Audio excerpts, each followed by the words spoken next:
안녕하세요. 여러분의 사연 담긴 여러 이야기들을 들려드리고 있는 인생 수필관입니다.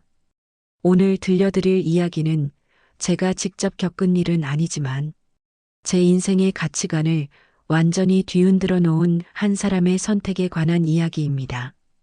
겉으로 보기엔 너무도 평범하고 오히려 모범적인 병원 이야기처럼 들릴지도 모릅니다. 그러나 그 병원의 복도 한가운데서 벌어진 단 한 번의 장면이 한 가문의 결혼을 무너뜨렸고 한 병원의 얼굴을 완전히 바꿔놓았습니다. 사람의 본성이 어디서 드러나는지, 권력이 어떤 순간에 가장 잔인해지는지, 그리고 부모라는 존재가 어디까지 침묵해야 하고 언제 나서야 하는지 묻는 이야기이기도 합니다. 저는 이 이야기를 들은 뒤로 병원에 갈 때마다 청소부의 얼굴을 한 번 더 보게 됐습니다. 여러분이라면 사랑하는 아들의 인생이 걸린 선택 앞에서 어떤 아버지가 되시겠습니까? 마지막 반전까지 숨막히는 이야기를 끝까지 들어보세요. 구독과 좋아요, 알림 설정은 영상 제작에 큰 힘이 됩니다. 자, 그럼 오늘의 사연 함께 들어보시죠. 나는 서울 외곽의 오래된 빌라에서 아내와 단둘이 살고 있는 68살 박인호입니다. 이 이야기는 제 오랜 지인에게서 소개받아 들은 실화에 가까운 이야기이고 그분은 끝내 자신의 이름이 드러나지 않기를 원했습니다. 그래서 나는 그분의 삶을 대신 전하는 사람으로서 이 이야기를 조심스럽게 꺼내려 합니다. 여러분은 이런 며느리를 과연 가족으로 받아들일 수 있을지 이 이야기를 들으며 함께 생각해 주셨으면 합니다. 박인호라는 사람은 요즘 말로 하면 흑수저 출신 성공 신화에 가까운 인물이었다고 합니다. 전쟁의 흔적이 아직 남아있던 시절, 그의 집은 병원과는 거리가 먼 삶을 살고 있었습니다.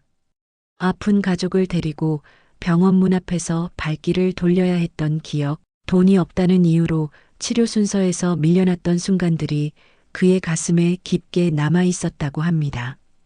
그는 그때 마음속으로 다짐했다고 했습니다. 돈 때문에 사람 목숨이 갈리는 병원은 내가 꼭 바꾸겠다. 그 다짐 하나로 그는 간호조무사 보조부터 시작해 병원 바닥을 닦고 침대를 밀고 약품을 나르는 일까지 가리지 않았습니다. 낮에는 일하고 밤에는 공부하며 의학과 경영을 함께 익혔고 30이 넘어서야 겨우 작은 의원 하나를 인수할 수 있었습니다. 그 의원이 커지고 또 커져 지금의 대형 종합병원이 되기까지 그는 단 한 번도 현장을 떠난 적이 없다고 했습니다. 환자 보호자의 울음소리를 들으며 병실 문 앞에 서 있던 날들, 간호사들의 손이 갈라지는 모습을 보며 약값보다 인력을 먼저 늘리던 시절, 그 모든 시간이 박인호를 지금의 이사장 자리로 데려다 놓았습니다. 하지만 세월은 사람을 바꾸기도 합니다. 병원이 커질수록 숫자와 보고서가 늘어났고 병원은 어느새 시스템이라는 이름으로 운영되기 시작했습니다. 박인호는 어느 순간부터 회의실에서만 병원을 보게 됐습니다. 서류 속 병원은 늘 잘 돌아가고 있었고 지표는 안정적이었으며 외부 평판도 좋았습니다. 그럼에도 그는 설명할 수 없는 불안감을 느꼈다고 합니다. 그래서 그는 한 발 물러났습니다. 형식적인 이사장 자리는 유지한 채 실질적인 경영은 외아들 김도윤에게 넘겼습니다. 도윤은 40을 갓 넘긴 나이에 병원 전략기획실장이었고 냉정하고 빠른 판단으로 이사회에서 신뢰를 얻고 있었습니다. 아버지인 박인호의 눈에는 아들이 능력 있어 보이면서도 어딘가 너무 차갑게 느껴졌다고 했습니다. 요즘은 다 이렇게 합니다, 아버지. 아들이 자주 하던 말이었습니다. 그 무렵 도윤에게 결혼 이야기가 나왔습니다. 상대는 서유진이라는 여성이었습니다. 유명 로펌 대표의 딸이었고 지방과 배경, 인맥 어느 것 하나 빠질 게 없었습니다. 첫 만남에서 유진은 단정한 옷차림에 차분한 말투로 박인호에게 인사를 건넸습니다. 아버님, 앞으로 많이 배우겠습니다.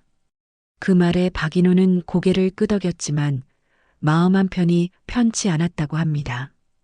그 이유는 사소한 장면들이었습니다. 식당에서 주문이 조금 늦어졌을 때 유진이 직원에게 던진 짧은 한숨, 주차장에서 안내를 받으며 보인 무심한 표정. 아들은 별것 아니에요라며 웃어넘겼지만 박인호는 그 작은 태도들이 마음에 걸렸다고 했습니다. 사람은 자신보다 약한 사람 앞에서 진짜 모습이 나온다는 걸 그는 평생의 경험으로 알고 있었기 때문입니다. 그 즈음 병원 안에서는 묘한 변화가 감지되고 있었습니다. 간호사들의 이직률이 조금씩 높아졌고 병동 책임자들은 요즘 애들이 버티질 못한다고 말했습니다. VIP 환자 보호자들의 요구는 점점 더 과해졌지만 병원 운영본부는 문제를 키우지 말자는 쪽으로 결론을 내렸습니다. 보고서는 늘 말끔했고 불편한 내용은 숫자 뒤에 숨겨졌습니다. 박인호는 결국 결심합니다. 이 병원이 지금 어떤 얼굴을 하고 있는지 직접 보고 싶어졌던 것입니다. 그는 아무에게도 알리지 않고 미화팀 계약직 청소부로 병원에 들어갔습니다. 허름한 작업복을 입고 이름표에는 박노인이라는 가명을 달았습니다. 이사장이라는 직함을 벗어 던지고 하루 일당을 받는 청소부가 된 순간이었습니다. 직함을 떼고 나니 사람들이 전혀 다르게 보이더군요. 그가 나중에 조용히 했다는 말입니다. 존댓말도 눈빛도 말의 온도도 전부 달라졌습니다. 박인호는 새벽 첫 교대부터 병원을 돌았습니다. 응급실 바닥에 떨어진 혈흔을 닦으며 보호자들의 흐느낌을 들었고 병동 복도를 오가며 간호사들의 억눌린 목소리를 들었습니다. 아무도 그에게 말을 걸지 않았고 그래서 그는 더 많은 이야기를 들을 수 있었다고 합니다. 그 중에서도 그의 눈에 자주 들어온 인물이 있었습니다. 젊은 간호사 이선아였습니다. 선아는 항상 바빴습니다. 환자 앞에서는 웃음을 잃지 않으려 애썼지만 휴게실 문틈으로 보이는 그녀의 얼굴은 늘 굳어 있었습니다. 박인호는 말없이 그녀의 주변을 정리하며 병동을 오갔고 자신이 꿈꾸던 병원의 모습과 현실 사이의 간극을 느끼기 시작했습니다. 그러던 어느 날 병원 로비에서 낯익은 목소리가 들려왔습니다. 고개를 들자 서유진이 VIP 병실 보호자로 들어오는 장면이 보였습니다. 그 순간 박인호의 가슴 한쪽이 서늘해졌다고 합니다. 아직 아무 일도 일어나지 않았지만 그는 직감했습니다.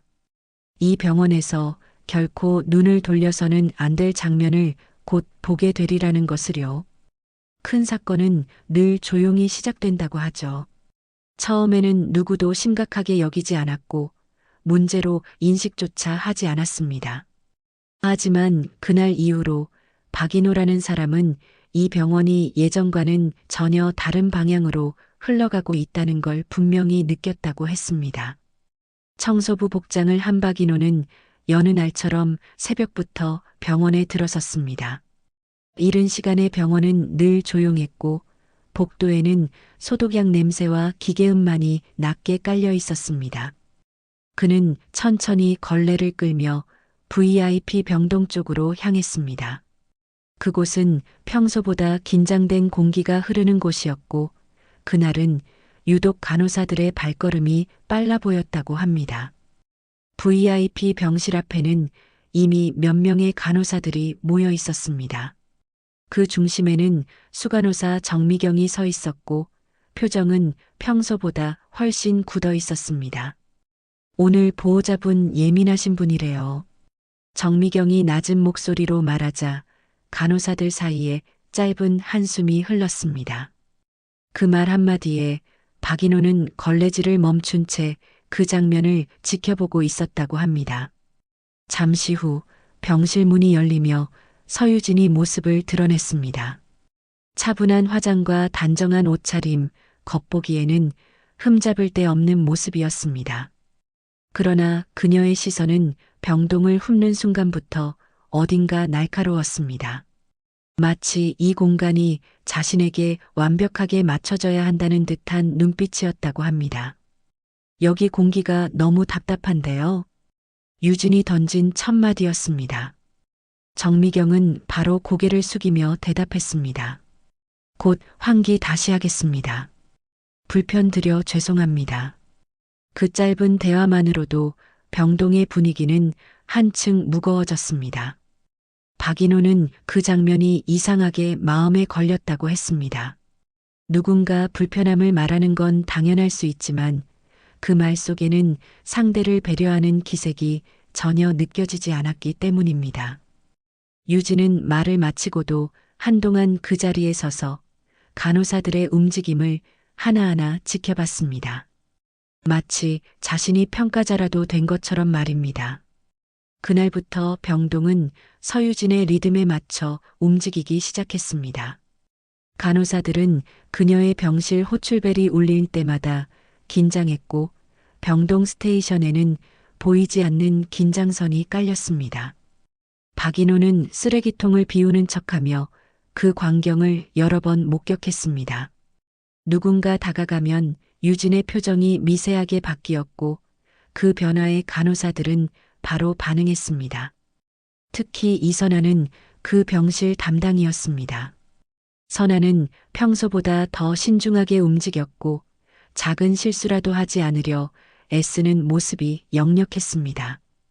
박인호는 그녀가 병실 앞에서 잠시 숨을 고르는 모습을 보며 예전 자신의 병원에서는 볼 수 없던 풍경이라고 느꼈다고 했습니다. 사람이 사람을 두려워하는 공간은 결코 좋은 병원이 아니었기 때문입니다. 왜 이렇게 늦게 오세요?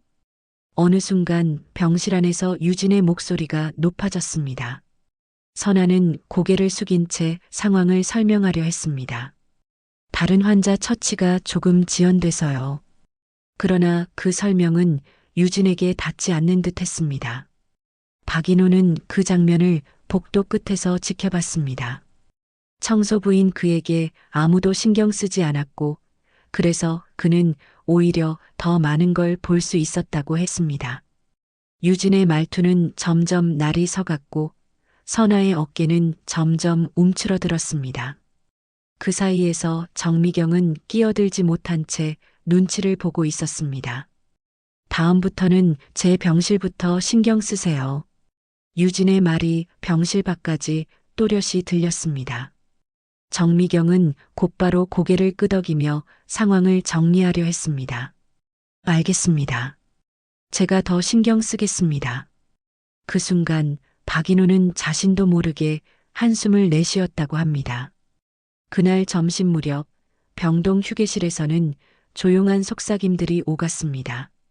간호사들은 유진에 대해 말하지 않으려 애썼지만 표정만으로도 불안함이 전해졌습니다. 선아는 물을 마시다 말고 손을 떨었고 동료 간호사는 그녀의 등을 가볍게 두드려 주었습니다. 그 장면을 보며 박인호는 마음 한쪽이 무겁게 가라앉았다고 했습니다. 오후가 되자 병원 운영본부에서도 움직임이 있었습니다. VIP 보호자 관련 민원이 들어왔다는 이유로 간단한 회의가 열렸습니다. 오성철 운영본부장은 괜히 문제 키우지 말자는 말로 상황을 정리했습니다. 지금은 병원 이미지가 중요합니다. 그 말은 곧 현장의 불편함은 뒤로 미루라는 뜻이었습니다. 박인호는 그 회의 내용을 우연히 들었다고 했습니다. 청소를 하며 문 밖에 서 있었을 뿐이었지만 그 말 한마디가 그의 가슴을 세게 눌렀습니다. 병원을 키운 이유가 무엇이었는지 그는 다시 스스로에게 묻게 됐습니다. 그리고 동시에 아들의 얼굴이 떠올랐다고 했습니다. 김도윤은 그날 병원의 모습을 드러내지 않았습니다. 경영회의와 외부 일정으로 바쁘다는 이유였습니다. 박인호는 아들이 이 상황을 알고 있을지 아니면 알고도 외면하고 있을지 알 수 없었습니다. 그 모호함이 오히려 더 큰 불안을 만들었습니다. 해가 저물 무렵 병동은 다시 평온해 보였습니다. 그러나 그 평온은 억지로 눌러놓은 감정 위에 얹힌 것이었습니다. 박인호는 걸레를 빨며 조용히 생각했습니다.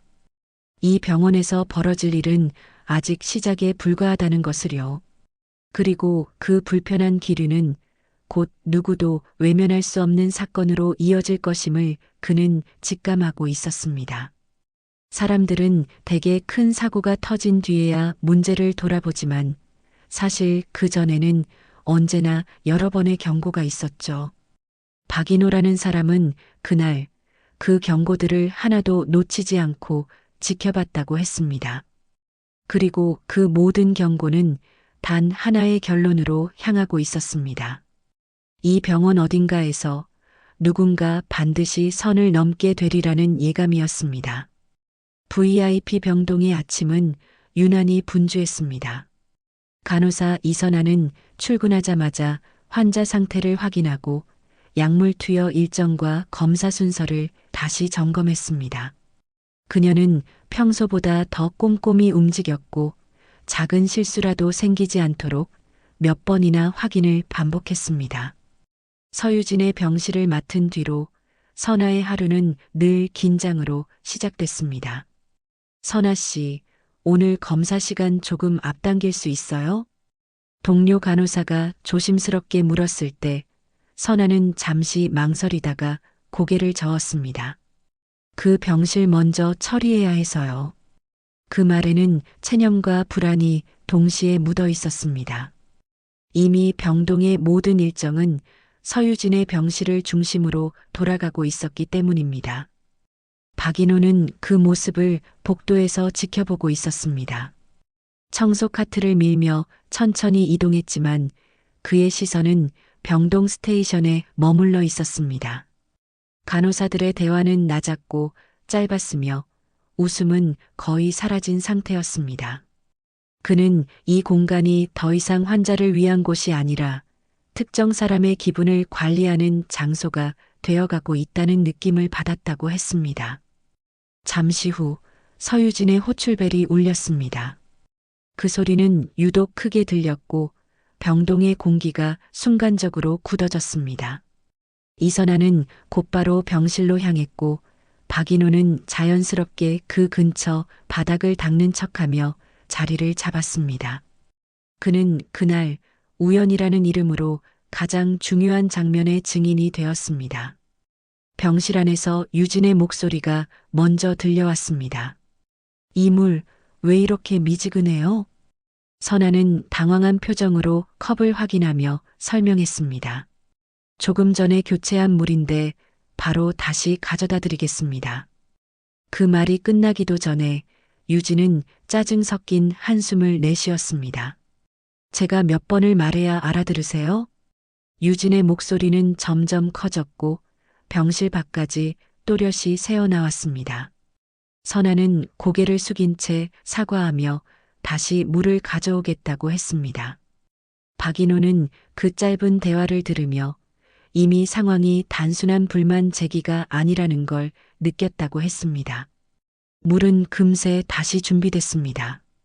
선아는 두 손으로 컵을 들고 조심스럽게 유진 앞에 놓았습니다. 그러나 유진은 물을 보지도 않은 채 선아의 손목을 잠시 바라봤습니다. 그 시선에는 평가와 경멸이 뒤섞여 있었습니다. 이런 일하면서 자존심 상하지 않아요? 그 말은 질문처럼 들렸지만 사실상 답을 요구하지 않는 말이었습니다. 선아는 잠시 굳은 채 아무 말도 하지 못했습니다. 병실 안의 공기가 무겁게 가라앉았고 박인호는 걸레를 쥔 손에 힘이 들어갔다고 했습니다. 죄송합니다. 더 신경 쓰겠습니다. 선아가 겨우 입을 열었을 때 유진은 비웃듯 웃었습니다. 항상 그렇게 말하더라고요. 그런데 왜 하나도 나아지질 않죠? 그 순간 선아의 어깨가 미세하게 떨렸습니다. 박인호는 그 장면을 보며 과거 자신의 병원에서 일하던 간호사들의 얼굴이 떠올랐다고 했습니다. 밤샘 근무 뒤에도 환자 앞에서 웃음을 잃지 않던 얼굴들.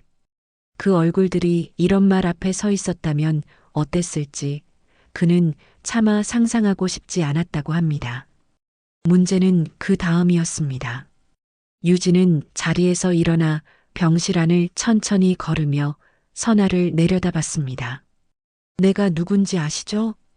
그 질문은 확인이 아니라 경고에 가까웠습니다.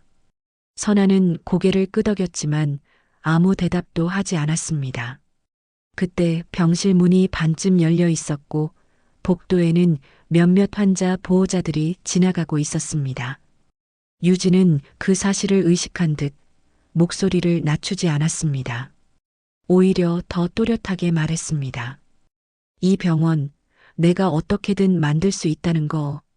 그 말이 떨어진 순간 박인호의 가슴이 쿵 내려앉았다고 했습니다. 그 병원을 세운 사람으로서 그 말은 단순한 허세가 아니었습니다. 돈과 인맥이 병원의 원칙을 흔들 수 있다는 선언처럼 들렸기 때문입니다. 선아는 다시 한번 사과했고 그 과정에서 실수로 컵이 살짝 흔들렸습니다. 물 몇 방울이 바닥에 떨어졌습니다. 그 작은 사고가 모든 것을 바꿔놓았습니다. 지금 뭐 하는 거예요?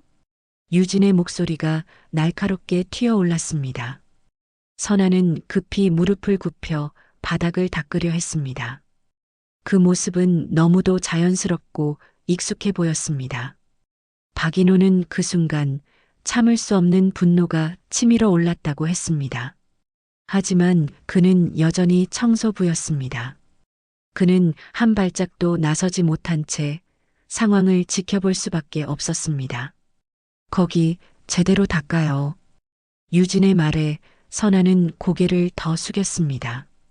그 장면을 보는 병실 밖의 사람들은 눈길을 피했고 누구도 말리지 않았습니다. 그 침묵이 오히려 폭력보다 더 잔인하게 느껴졌다고 박인호는 말했습니다. 그날 이후 병동의 공기는 완전히 달라졌습니다. 사람들은 더 조용해졌고 더 빠르게 눈치를 보기 시작했습니다. 그리고 박인호는 분명히 알게 됐습니다. 이 병원에서 이미 선은 넘어졌다는 것을요. 이제 남은 건 그 대가를 누가 어떤 방식으로 치르게 될 것인가 뿐이라는 사실을 말입니다. 그날 병원에는 비명이 없었습니다. 격한 몸싸움도 큰 소리의 다툼도 없었죠. 하지만 박인호라는 사람은 훗날 이렇게 말했다고 합니다. 그날은 병원 전체가 조용히 잘못된 선택을 한 날이었다고요. 전날의 일 이후 VIP 병동은 겉보기에는 아무 일도 없었던 것처럼 움직였습니다. 아침 회진은 예정대로 진행됐고 병실 문은 차분히 열렸다 닫혔습니다. 간호사들은 여느 때보다 더 조심스러웠고 말수는 눈에 띄게 줄어들었습니다. 박인호는 그 미묘한 변화를 놓치지 않았다고 했습니다. 사람들이 서로의 눈을 피하고 있다는 사실이 무엇보다 불길하게 느껴졌기 때문입니다. 이선아는 그날도 서유진의 병실 담당이었습니다. 그녀는 병실 앞에 서기 전 짧게 숨을 고르는 습관이 생겨 있었습니다. 문 손잡이를 잡는 손이 미세하게 떨렸고 박인호는 그 모습을 멀찍이서 지켜보고 있었습니다. 그는 그 떨림이 단순한 피로가 아니라는 걸 너무도 잘 알고 있었습니다. 오늘은 조용히 넘어가야지. 병동 스테이션에서 누군가 낮게 속삭였고 그 말은 여러 사람의 마음을 대변하는 듯 들렸습니다. 정미경 수간호사는 서류를 정리하며 애써 아무 일도 아니라는 듯 행동했습니다. 그러나 그녀의 얼굴에는 깊은 피로와 불안이 함께 묻어 있었습니다.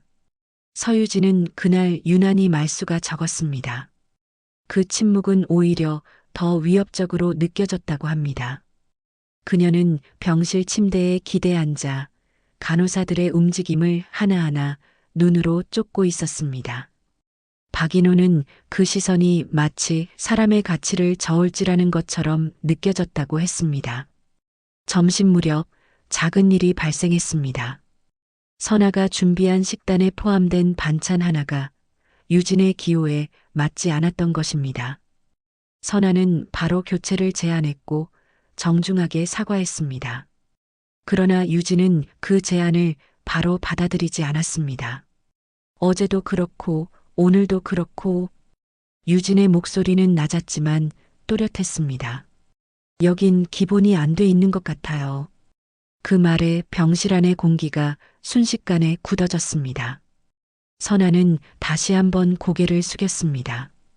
그 모습은 이미 익숙해진 동작처럼 보였고 박인호는 그 점이 가장 마음 아팠다고 했습니다.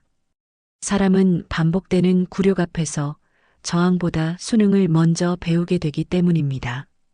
그때 병실 문이 열려 있었고 복도에는 몇몇 보호자와 인턴 간호사들이 지나가고 있었습니다. 그들은 병실 안에서 오가는 대화를 듣고도 발걸음을 멈추지 않았습니다. 누군가는 못 들은 척했고 누군가는 애써 고개를 돌렸습니다. 박인호는 그 장면이 오래도록 머릿속에서 떠나지 않았다고 했습니다. 이건 제 성의 문제예요. 선아가 조심스럽게 말했을 때 유진은 고개를 갸웃했습니다. 성이요? 그럼 어제는 성의가 없었던 거네요. 그 말은 선아의 변명을 허용하지 않는 선언처럼 들렸습니다.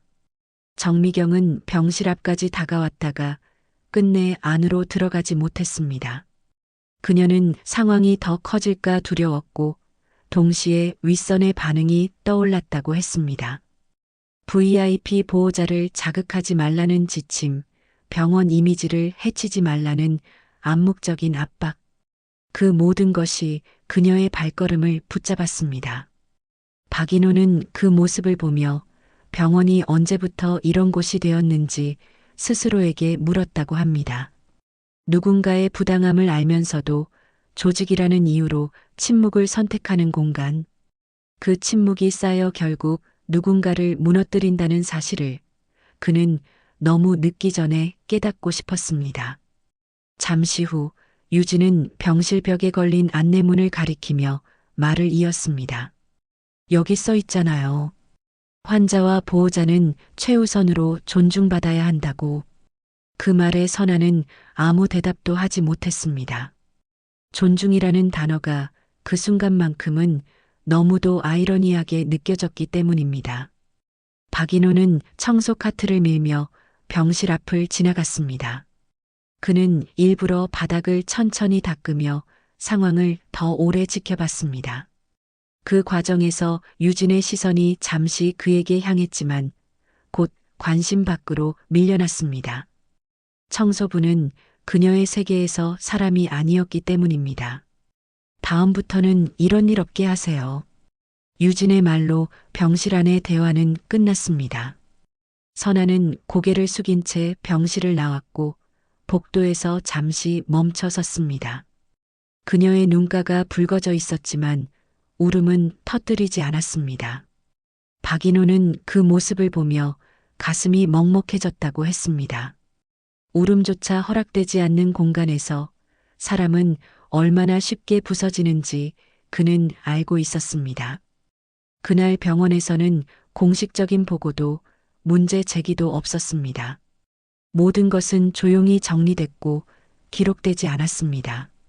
하지만 박인호는 분명히 느꼈습니다. 이 병원에서 가장 위험한 순간은 이미 지나갔다는 것을요. 이제 침묵은 단순한 방관이 아니라 분명한 공범이 되고 있었습니다. 그리고 그 침묵이 깨지는 순간은 생각보다 멀지 않았습니다. 사람의 인내에는 한계가 있고 조직의 침묵에도 결국은 균열이 생기기 마련이죠. 박인호라는 사람은 그날을 두고 이렇게 표현했습니다. 그날은 누군가가 크게 소리 지르지 않았는데도 병원 전체가 무너지는 소리가 들리던 날이었다고요. 그날 아침 VIP 병동은 이례적으로 분주했습니다. 서유진의 병실에서 밤사이 불만이 접수됐고 병동 스테이션에는 이른 시간부터 전화가 울렸습니다. 정미경 수간호사는 연신 메모를 하며 상황을 정리하려 애썼지만 얼굴에는 이미 긴장이 역력했습니다. 그녀는 간호사들을 불러 짧게 당부했습니다. 오늘은 특히 더 조심합시다. 괜히 일 키우지 말고요. 그 말은 조언이 아니라 사실상 경고에 가까웠습니다. 이선아는 그 말을 들으며 아무 대답도 하지 않았습니다. 그녀는 이미 전날 밤부터 잠을 거의 이루지 못한 상태였습니다. 병실에서 반복되던 장면들이 머릿속에서 떠나지 않았고 아침이 오는 것이 두려울 정도였다고 합니다. 그럼에도 그녀는 출근했고 유니폼을 단정히 입고 병동으로 향했습니다. 그 선택이 그녀에게 어떤 하루를 안겨줄지 모른 채 말입니다. 박인호는 여느 때처럼 청소 카트를 끌고 VIP 병동으로 향했습니다. 그날따라 그의 발걸음은 더 무거웠고 가슴 한켠에는 설명할 수 없는 불안이 자리 잡고 있었습니다. 그는 본능적으로 느꼈다고 했습니다.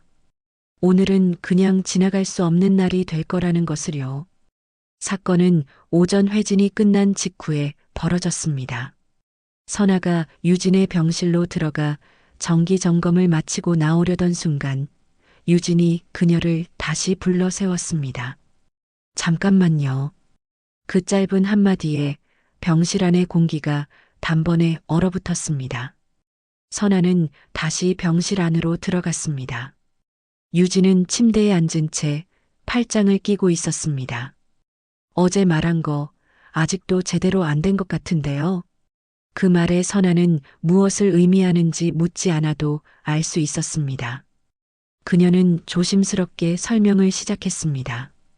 말씀 주신 부분은 오늘 중으로 다시 확인해서. 그 말이 끝나기도 전에 유진의 표정이 변했습니다. 그만 좀 변명하세요. 그 목소리는 낮았지만 날카로웠습니다. 병실 문이 열려 있었고 복도에는 몇 명의 보호자와 간호사들이 오가고 있었습니다. 유진은 그 사실을 분명히 알고 있었습니다. 여기 병원 누가 운영하는지 아세요? 유진의 말에 선아는 대답하지 못했습니다. 대답하는 순간 모든 것이 더 악화될 것 같았기 때문입니다. 그 침묵이 오히려 유진의 신경을 자극했습니다. 사람들이 왜 말 안 하는지 알아요? 유진은 자리에서 일어나 선아 쪽으로 한 걸음 다가왔습니다. 다들 자기 자리 잃을까봐 무서운 거예요. 그 말은 병실 안에만 머물지 않고 복도까지 흘러나갔습니다. 그때 선아의 손에서 차트가 바닥으로 떨어졌습니다. 긴장으로 굳어있던 손이 말을 듣지 않았던 것입니다. 서류가 바닥에 흩어졌고 그 소리가 유난히 크게 울렸습니다. 유진은 그 장면을 내려다보며 짧게 웃었습니다. 지금 이 상황에서도 그게 떨어지네요. 그 말과 함께 유진의 손이 움직였습니다.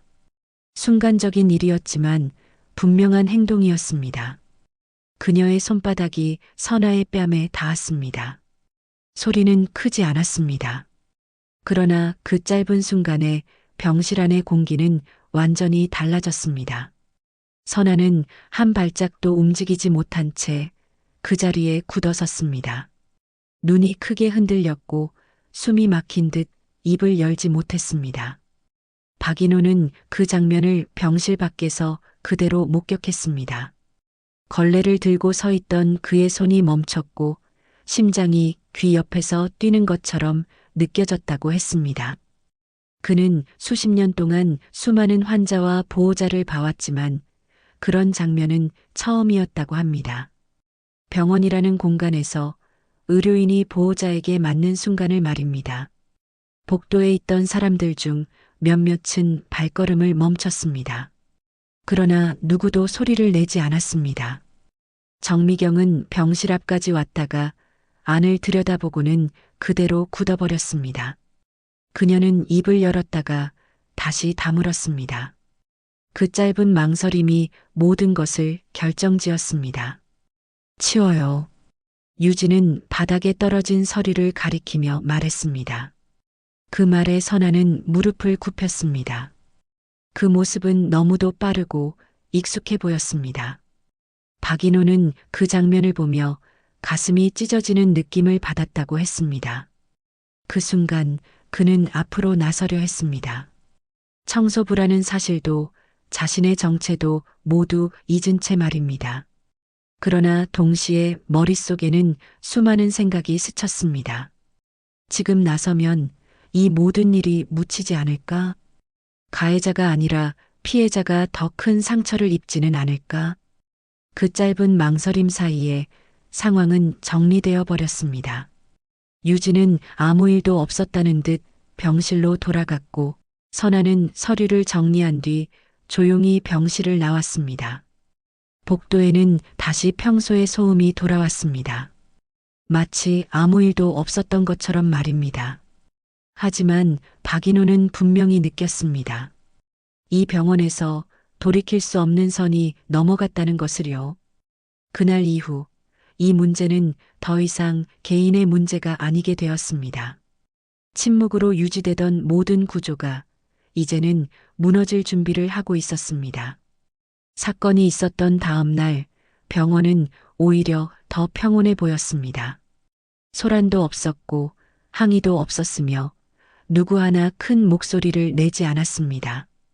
그러나 박인호라는 사람은 그 고요함 속에서 이 병원이 가장 위험한 방향으로 가고 있다는 걸 분명히 느꼈다고 했습니다. 아무 일도 없었던 것처럼 흘러가는 시간, 그것이 바로 진실을 가장 깊이 묻어버리는 방식이라는 걸 그는 알고 있었기 때문입니다. 아침이 밝자 VIP 병동은 평소처럼 움직이기 시작했습니다. 회진 시간은 정확했고 병실 문은 정해진 순서대로 열렸다 닫혔습니다. 간호사들은 더 조용해졌고 불필요한 말은 아예 입 밖에 내지 않았습니다. 전날의 일은 마치 병동 전체가 함께 약속이라도 한 것처럼 언급되지 않았습니다. 박인호는 그 침묵이 자연스러워 보이지 않았다고 했습니다. 병동 스테이션의 근무표를 보던 순간 그는 한 이름이 빠져 있다는 걸 알아챘습니다. 이선아. 그 이름 옆에는 병가라는 짧은 표시만 남아 있었습니다. 누군가는 몸이 안 좋다더라고 말했지만 그 말에는 걱정도 질문도 없었습니다. 마치 그 자리가 비어도 아무 문제 없다는 듯한 분위기였습니다. 박인호는 그날따라 청소 카트를 여러 번 병동 스테이션 근처로 끌고 갔습니다. 누군가 선아의 이름을 꺼낼까 싶었지만 끝내 아무도 입을 열지 않았습니다. 동료 간호사들조차 서로 눈치를 보며 다른 이야기로 화제를 돌렸습니다. 그 모습은 그에게 또 다른 폭력처럼 느껴졌다고 합니다. 사람을 때린 손보다 사람을 지워버리는 침묵이 더 잔인하다는 걸 그는 알고 있었기 때문입니다. 정미경 수간호사는 평소보다 더 바빠 보였습니다. 서류를 정리하고 전화를 받고 병동을 오가며 지시를 내렸습니다. 하지만 그녀의 얼굴에는 늘 긴장이 서려 있었습니다.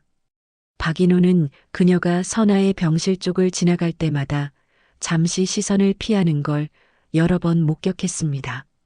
그 시선 회피가 죄책감인지 두려움인지는 알 수 없었지만 결코 편안한 표정은 아니었습니다.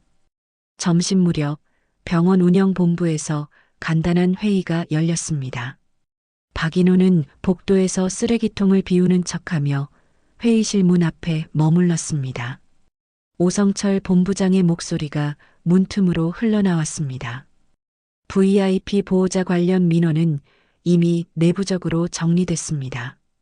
그 말은 낮고 차분했지만 박인호의 가슴을 세게 내리쳤습니다. 간호사 개인의 오해로 결론 났고 더 이상 확대할 필요는 없습니다. 누군가 덧붙였고 회의실 안에서는 더 이상의 반론이 나오지 않았습니다. 그 순간 박인호는 분명히 느꼈다고 했습니다. 이 병원은 누군가를 보호하기로 결정했고 그 선택에서 선아는 제외됐다는 사실을요. 그날 오후 김도윤이 병원의 모습을 드러냈습니다. 그는 깔끔한 정장 차림으로 로비를 지나며 직원들과 짧은 인사를 나눴습니다. 겉으로 보기엔 여느 날과 다르지 않은 모습이었습니다. 박인호는 청소부 차림으로 멀찍이 서 그 아들의 모습을 지켜봤습니다. 아버지로서가 아니라 이 병원의 한 구성원으로 말입니다. 도윤은 간부들에게서 병동 상황을 간단히 보고받았습니다. 정미경은 조심스럽게 말을 골라 설명했습니다. VIP 보호자분이 예민한 부분이 있으셔서 간호사 쪽에서 대응 과정에 오해가 있었던 것 같습니다. 그 말은 사실을 말하지 않았지만 거짓이라고 단정하기도 어려운 표현이었습니다. 도윤은 잠시 생각하더니 고개를 끄덕였습니다. 이미 정리된 사안이라면 더 키울 필요는 없겠죠. 그의 말은 담담했고 회의는 그걸로 끝났습니다. 박인호는 그 순간 가슴 깊은 곳에서 무언가가 무너지는 소리를 들었다고 했습니다. 아들이 악한 선택을 한 것이 아니라 너무 쉽게 선택을 끝내버렸다는 사실이 더 아팠기 때문입니다. 그날 저녁 박인호는 병원 서버 관리실 근처에서 발걸음을 멈췄습니다. 청소부로 일하며 자연스럽게 알게 된 공간이었고 CCTV 장비가 있는 곳이었습니다. 그는 문 앞에서 한참을 서 있었습니다. 전날 병실에서 벌어진 일이 과연 어디까지 기록되어 있을지 생각하며 말입니다. 다 지운다고 지워지는 건 아닙니다. 예전에 시스템 담당 직원이 무심코 했던 말이 떠올랐습니다. 저장된 영상은 백업 서버에 남고 접근 기록 또한 사라지지 않는다는 이야기였습니다. 그 순간 박인호의 머릿속에서 퍼즐 조각들이 하나씩 맞춰지기 시작했습니다. 그는 이 병원이 무엇을 감추려 하고 있는지, 그리고 그 진실이 어디에 남아 있는지 짐작할 수 있었습니다. 그날 밤 그는 집으로 돌아가지 않았습니다. 야간 근무를 자청하며 병원에 남았습니다. 청소부 휴게실 한쪽에 앉아 그는 오래된 수첩을 꺼냈습니다. 젊은 시절 병원을 처음 만들 때 적어두었던 메모들이 남아있는 수첩이었습니다. 병원은 약한 사람의 마지막 희망이 되어야 한다. 그 문장을 다시 읽는 순간 그의 눈이 잠시 흔들렸다고 합니다. 그는 스스로에게 물었습니다. 이대로 침묵하는 것이 과연 병원을 지키는 일일까? 아들의 선택을 존중한다는 이유로 누군가의 인생을 짓밟아도 되는 걸까? 그 질문은 쉽게 답이 나오지 않았습니다. 하지만 분명한 건 아무것도 하지 않는 선택 역시 하나의 결정이라는 사실이었습니다. 새벽이 가까워질 무렵 박인호는 병원 복도를 천천히 걸었습니다. 불이 꺼진 병실들 사이로 희미한 비상등만이 켜져 있었습니다. 그는 그 불빛을 보며 생각했습니다. 어둠 속에서도 길을 알려주는 건 언제나 작은 불빛이라는 것을요. 그날 밤 박인호의 마음속에서는 이미 결론이 내려졌습니다. 아직 누구에게도 말하지 않았고 행동으로 옮기지도 않았지만 그는 더 이상 청소부의 눈으로만 이 병원을 바라보지 않기로 결심했습니다. 아버지로서 그리고 이 병원을 만든 사람으로서 이 침묵의 시간을 끝내야 할 책임이 자신에게 있다는 걸 그는 받아들이고 있었습니다. 다음 날이 오면 병원은 여전히 평온해 보일 것입니다. 그러나 그 평온은 오래가지 않을 것임을 박인호는 알고 있었습니다. 진실은 아직 드러나지 않았지만 그날 밤을 기점으로 병원 안의 흐름은 분명히 다른 방향으로 움직이기 시작하고 있었기 때문입니다. 모든 선택에는 시간이 쌓이고 그 시간이 어느 순간 임계점을 넘으면 되돌릴 수 없는 방향으로 흐르기 마련이죠. 박인호라는 사람은 그날을 이렇게 기억한다고 했습니다. 진실이 모습을 드러낸 건 한순간이었지만 그 자리에 서기까지는 평생의 시간이 필요했다고요. 그날 아침 병원에는 이례적으로 전 직원 공지가 내려갔습니다. VIP 병동 운영과 관련해 내부 점검이 있다는 내용이었고 간부급 이상은 모두 회의실로 모이라는 지시였습니다. 겉으로 보기에는 평범한 점검처럼 보였지만 박인호는 그 공지가 병원의 방향을 바꾸는 신호라는 걸 알고 있었습니다. 그는 여전히 청소부 복장을 한 채 평소와 다름없이 병원을 오갔습니다. 그러나 그의 발걸음은 어느 때보다 단단했습니다. 회의실 앞 복도는 이른 시간부터 분주했습니다. 정미경 수간호사는 서류를 품에 안은 채 안절부절 못했고 오성철 운영본부장은 휴대전화를 붙잡고 연신 누군가와 통화하고 있었습니다. 그들의 얼굴에는 공통된 표정이 떠올라 있었습니다. 불안이었습니다. 박인호는 그 불안을 스쳐 지나가듯 바라보며 청소 카트를 회의실 옆에 세워두었습니다. 잠시 후 김도윤이 회의실로 들어섰습니다. 그는 여전히 침착한 표정이었지만 눈빛에는 평소보다 깊은 긴장이 담겨 있었습니다. 아버지가 이 자리에 있다는 사실을 그는 아직 알지 못했습니다. 박인호는 그 아들의 뒷모습을 바라보며 잠시 가슴이 저렸다고 했습니다. 아버지로서가 아니라 진실 앞에 선 한 사람으로서 말입니다. 회의가 시작되자 오성철 본부장이 먼저 입을 열었습니다. 최근 VIP 병동 운영과 관련해 내부적으로 확인해야 할 사안이 있어 점검을 진행하게 됐습니다. 말은 점잖았지만 회의실 안의 공기는 빠르게 굳어갔습니다. 몇몇 간부들은 서로 눈을 마주치지 않았고 종이를 넘기는 소리만이 어색하게 울렸습니다. 그때 회의실 문이 조용히 열렸습니다. 모두의 시선이 문 쪽으로 향했고 그 자리에 서 있던 사람을 보고 잠시 정적이 흘렀습니다. 청소부 복장을 한 박인호였습니다. 회의 중에 죄송합니다.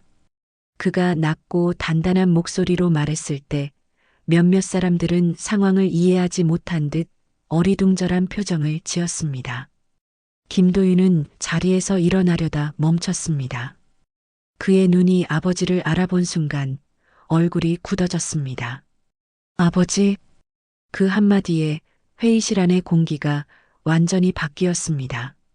박인호는 천천히 회의실 안으로 들어왔습니다. 청소부 명찰을 떼어 테이블 위에 올려놓고 차분하게 말을 이었습니다. 저는 이 병원의 이사장 박인호입니다. 그 말은 설명이 아니라 선언이었습니다.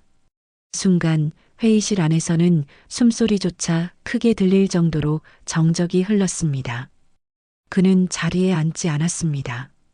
오히려 회의실 중앙에 서서 모두를 둘러보았습니다. 여기 계신 분들 중 최근 VIP 병동에서 있었던 일을 정확히 알고 계신 분은 얼마나 되십니까? 그 질문에 아무도 대답하지 않았습니다. 그 침묵이 이미 많은 것을 말해주고 있었습니다. 박인호는 준비해온 서류 하나를 테이블 위에 내려놓았습니다. 그리고 곧이어 화면이 켜졌습니다.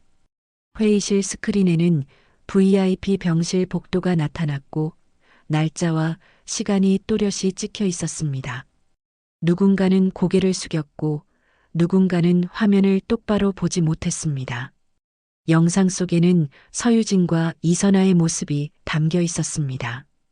말다툼, 고압적인 태도, 그리고 누구도 부정할 수 없는 폭력의 순간, 회의실 안에서는 누군가 숨을 삼키는 소리가 들렸고 정미경의 손은 미세하게 떨리고 있었습니다.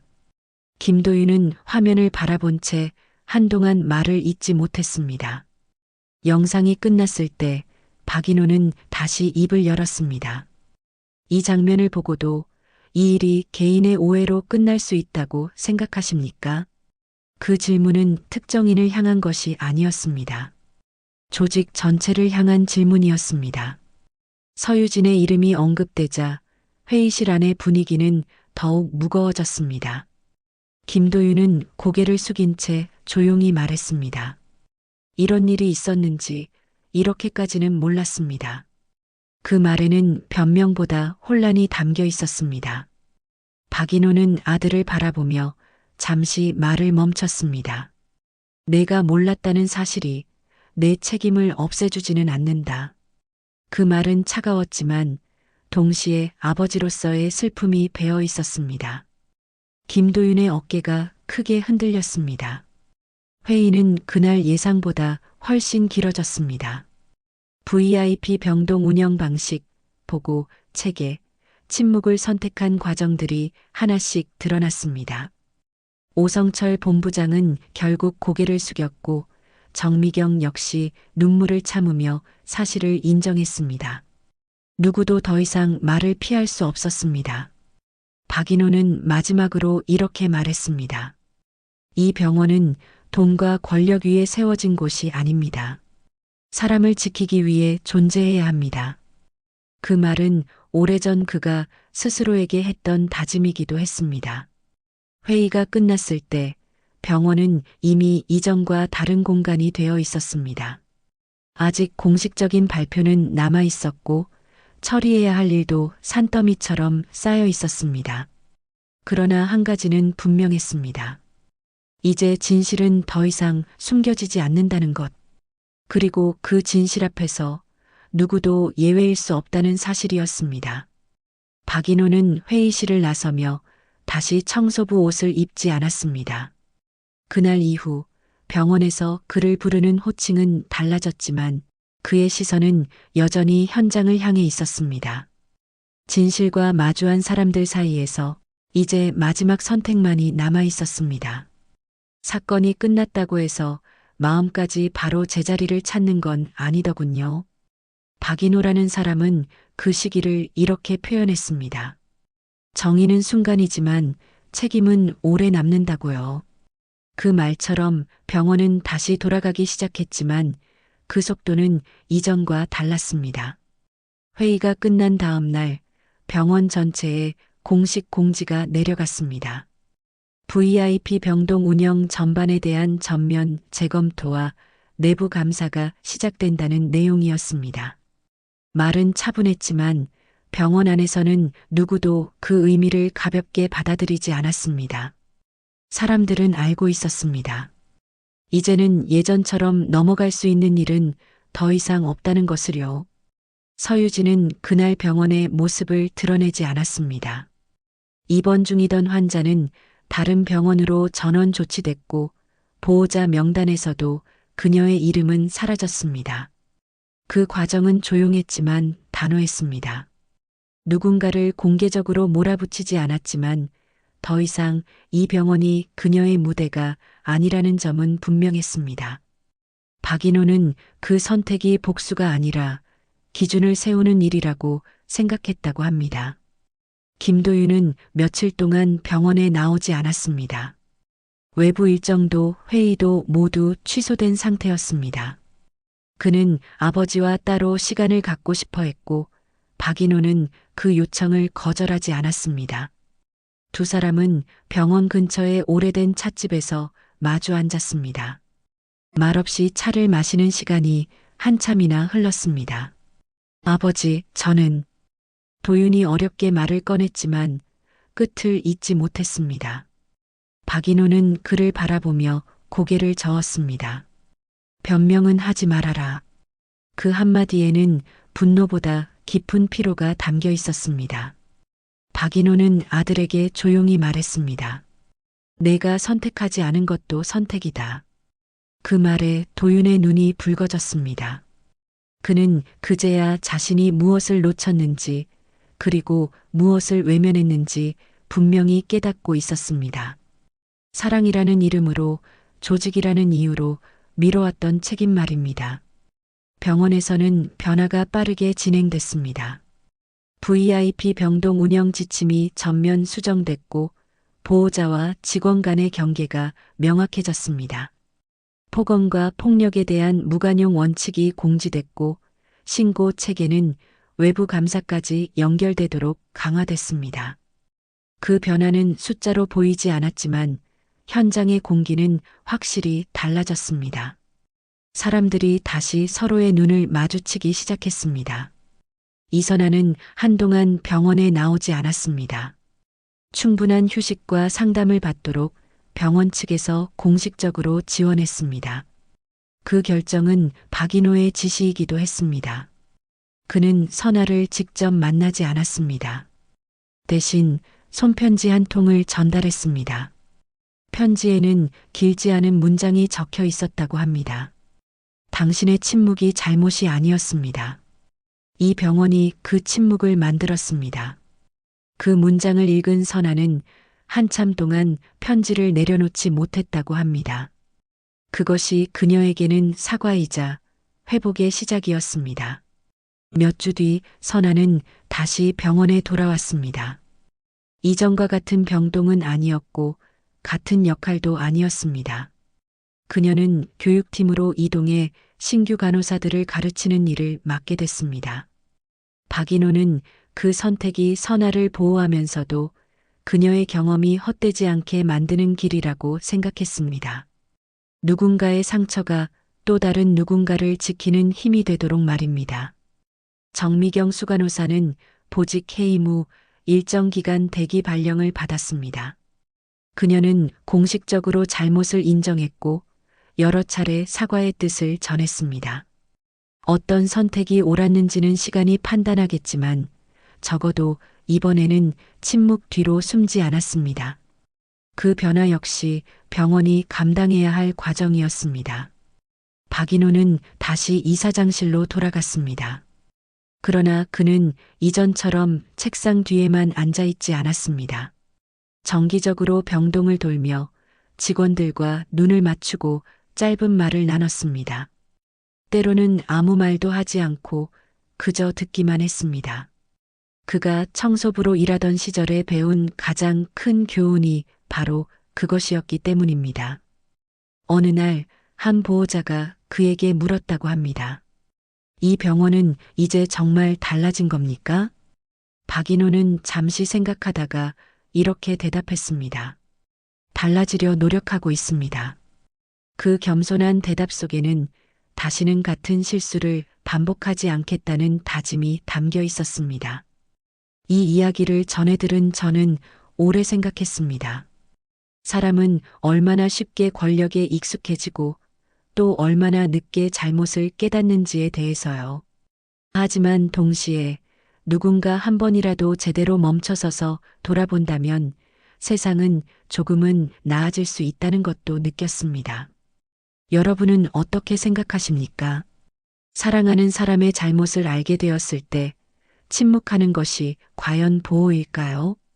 아니면 진실을 마주하는 것이 더 아픈 사랑일까요? 오늘 들려드린 이 이야기가 누군가의 마음에 오래 남아 다음 선택 앞에서 조금은 다른 용기를 낼 수 있게 되길 바라며 이 이야기를 마칩니다.